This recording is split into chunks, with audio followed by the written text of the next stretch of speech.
Hola, soy yo, Vicky, otra vez. It's me, Vicky, again. And I just wanted to make this short video because just with some advice for people who are trying to learn Spanish in particular, but this advice counts for those of you who are trying to learn English as well. But anyone who's actually done classes with me will know that every morning when they come in to class, I say, or Liz says, ¿Has hablado español? Have you spoken any Spanish? And even though many of my students actually live in Spain, the answer is more often than not, no. So, and quite often people will say, oh, I never get an opportunity. I never get an opportunity to practice. I don't get an opportunity to speak.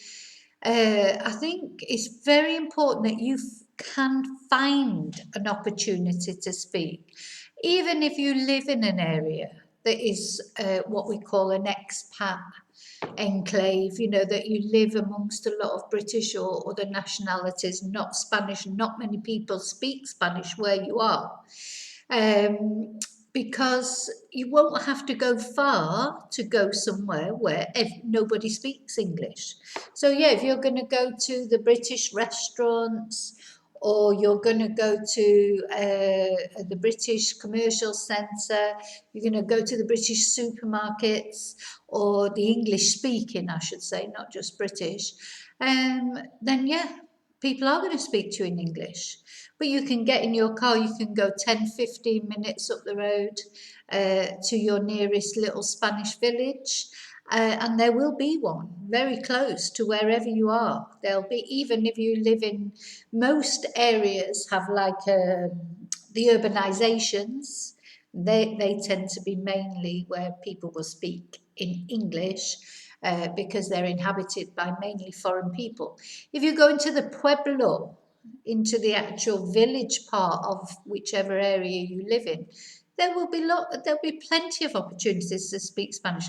Just sometimes you have to go looking for it. And I'm not trying to be critical of people. I just think it's important. I had to do it myself. I've had to learn Spanish myself. When I came to live in Spain, I didn't speak any Spanish. I did go out of my way to practice, to go to places where I knew that people wouldn't speak to me in English, to not expect people to speak to me in English. And I know sometimes it's difficult because you try your best with your Spanish and then they answer you in English and it's dispiriting. But you really do have to persevere with it, because even if you're coming to classes 3 times a week, like if you're doing a semi-intensive course here, you need to, outside of the classes, be practicing as well. Now, many of my students, they listen to the radio. That's good if you're not finding that you're going to anywhere where you're listening to Spanish.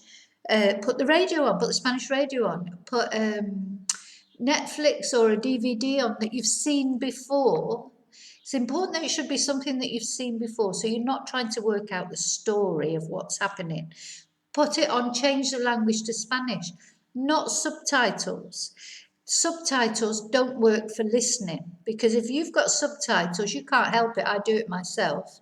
You've got the subtitles and straight away you're looking down at the subtitles. You're not listening.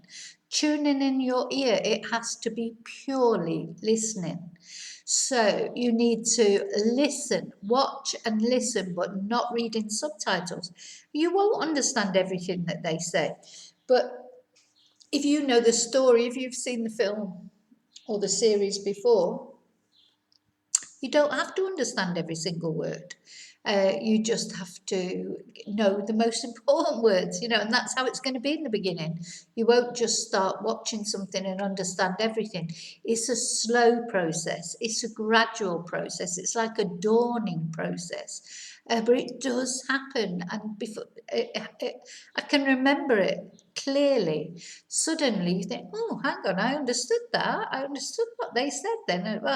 And little successes, give you encouragement for further attempts, if you like. So, yeah, and you will have some failures. You will. I mean, you just got to accept that, you know. And another thing I will say to my students is whatever job you did, when you started your career or your job or your professional life, you didn't know exactly what you were doing from day one. It probably took you quite a long time to become expert at whatever it was you did.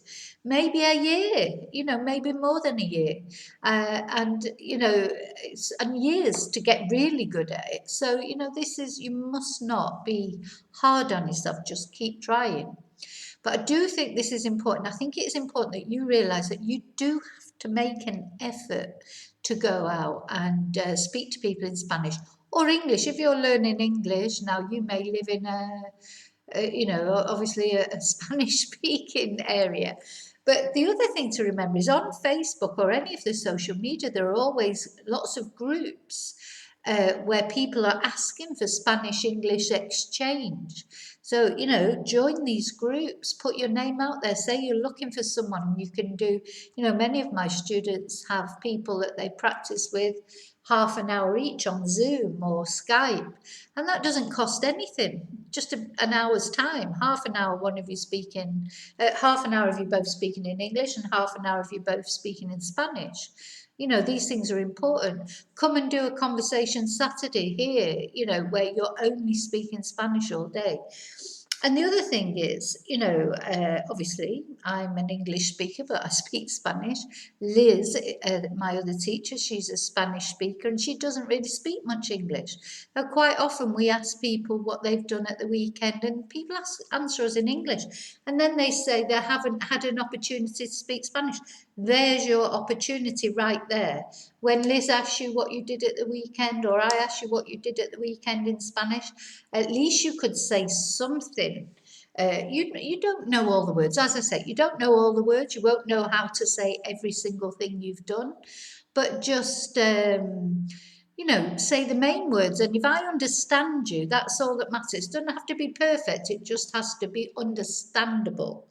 Maybe prepare something before you come to class, because you can be sure that I or Liz is going to ask you if you spoke Spanish.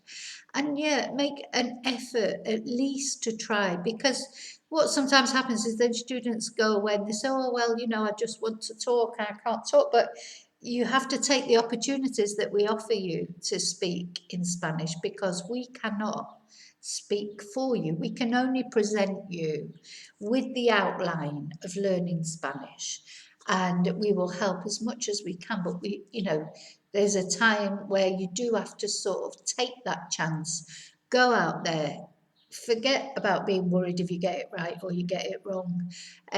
Just go for it anyway. And what I've found over the many years that I've taught Spanish, not only from my own experience, but from students, all the different students that have crossed my path over these years, the ones that do well are the ones that go out and make an effort to go to Spanish places.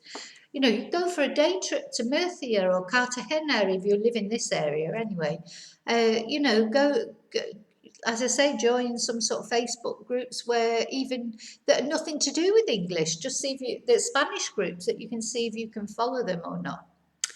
Anyway, that's my advice. So it's just something that's come up a few times lately. And I think it's very important to make that effort to get outside your comfort zone. So when people come in and I say, ¿Has hablado español?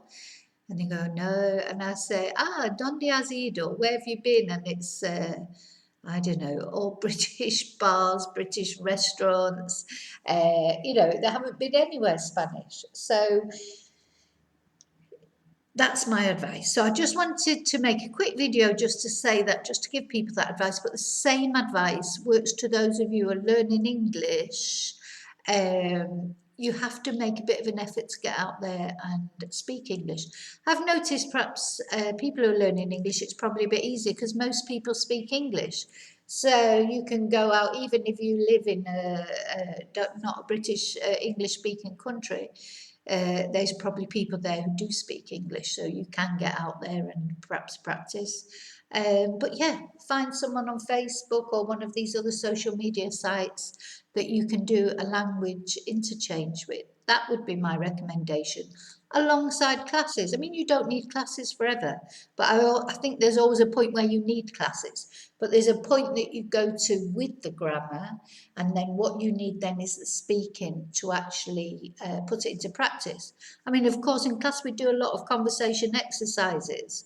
You know, putting our method, if you like, is all about taking what you know, putting it into questions and answers and practicing. But yeah, we don't know what's going to happen when you go out. You never know what someone's going to ask you, but hopefully you'll have all the components that you can put together your answers. But as far as the listening's concerned, which is difficult, I accept it's very difficult. Radio, TV, as I say, Netflix, cinema, but no subtitles. Subtitles don't work. Subtitles you read, and if you're like me, you're reading them going, no, he never said that. No, he never said that. So, there you go. So, take care, cuídate y que tu Dios vaya contigo y te veo en el próximo video. Gracias.